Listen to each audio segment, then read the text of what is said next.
it's Rivka Malka, and today I want to speak for a few minutes about competition. The feeling of competition is so painful. It's such an insidious, awfulness that can eat at our minds, at our hearts, when we see someone who has something that we want, or see someone who's doing something that we wish that we were doing, or looking the way that we wish that we would look. This feeling of competition / jealousy really is a very, very painful feeling. And the way that Hashem created it, it can become so big inside of us, it can actually become like a jealousy monster, distorting our thinking.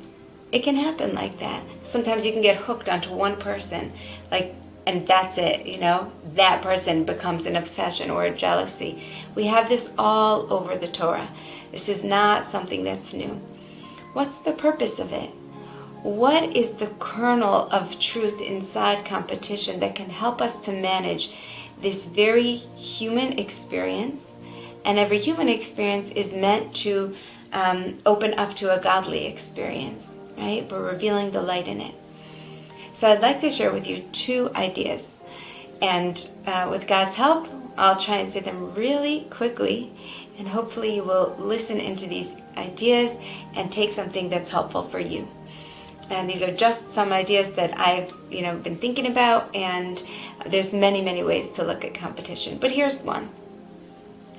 A person is not jealous of something that they are not interested in, that is completely unrelated to them. For example, I am not jealous of the pumpkin farmer who grew the world's biggest pumpkin. That's not an achievement that I long to have. Even if he won a lot of money, I wouldn't be jealous of him. I don't want to be a farmer, not interested in pumpkins.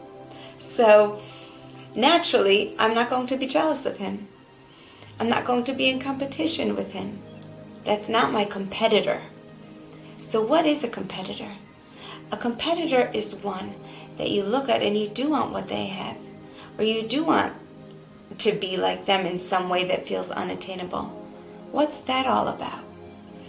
The way I understand it is that your soul, your neshama, is seeing another person that God has placed specifically in your line of vision, so that your soul would kind of have this resonance of, yes, that's what I want. I see that quality. I see that achievement.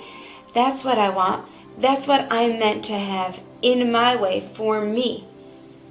So this very thing that you're thinking, wow, this other person has it and I truly, truly want it, guess what?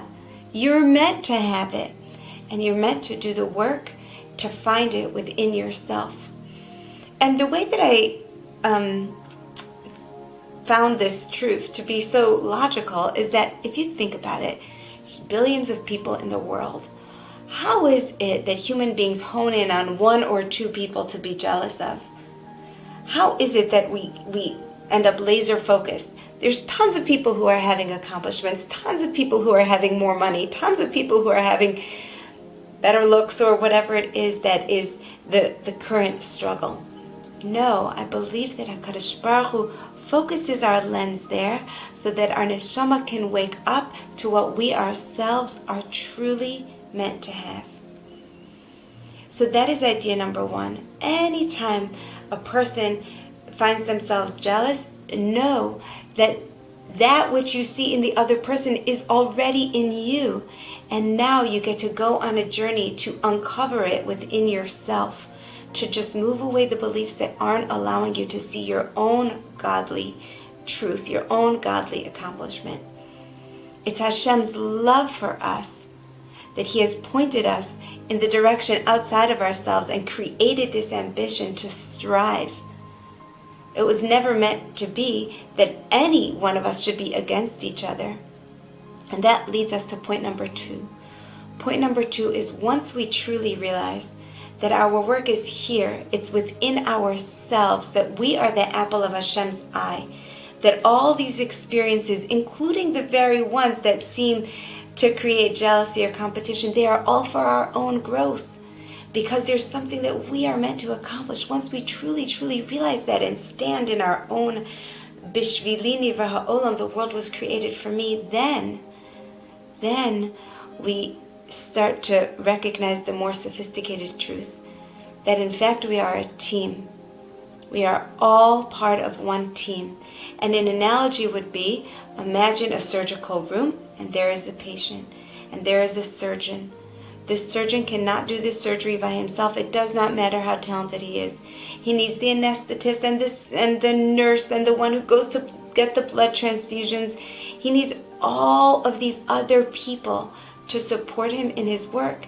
And each of those people needs to be the best that they can be in order for this surgery to be a success. If any of them shirk their responsibilities, the patient will pay for it. We are all working on healing the world, and therefore each of us has the opportunity to do our part, to stand in the knowingness of our value and our contribution. And the people that are in our lives, whether they are those that make us feel envious in some way or competitive in some way, guess what? They're on the team. We need them. We need them. They are there for us, and we are there for them. So it is my prayer that we are able to really deeply drink this in and create more unity and more love and more inner peace so that we can bring its world to its completion.